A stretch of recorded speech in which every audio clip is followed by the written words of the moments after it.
They said that I had signed my name on parchment to help secure ideals for humanity. I said, "You mean I was John Adams?" And they said, "This is truth." And at the time, I thought it was totally ridiculous.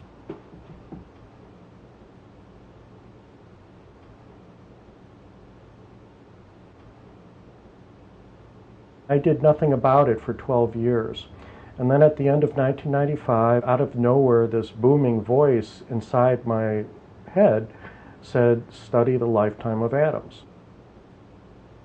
I found that in certain portraits, I look exactly like him. And then when I read about him, I found that he and I shared the exact same personality traits, both good and bad. It took me about 2 years to start believing that was even possible.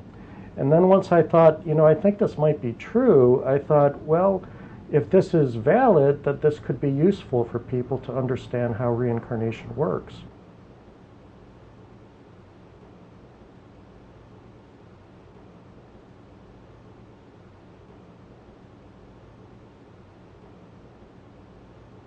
Many people have hypothesized that Obama is the reincarnation of Abraham Lincoln. And that didn't really quite make sense to me, but I asked Atun-Ray, and Atun-Ray said no, he was not, but he was a colleague of Lincoln's. He was a fellow named Lyman Trumbull, who was also a senator from Illinois and actually wrote the 13th Amendment that abolished slavery in the United States. To me, it's not so important whether people believe that I really was John Adams or not.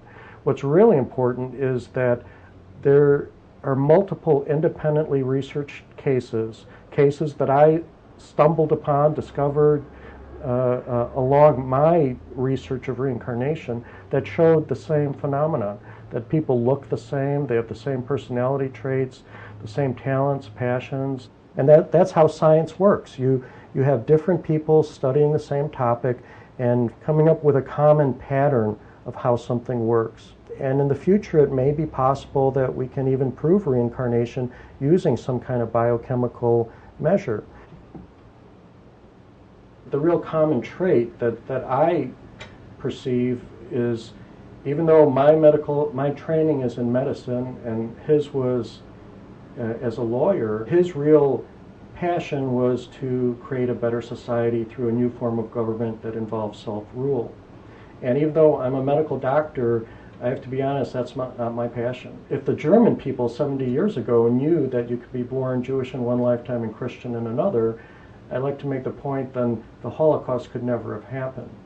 And in the same way, if now Israelis knew that they could be born Palestinian and vice versa, Shiites knew that they could be reborn Sunni and vice versa, then all these conflicts would stop. Basically, war is based on the premise that your enemy is somebody different. They're different than you. When I discovered this reincarnation material, I realized that this information can create a better society, and that is my greatest passion.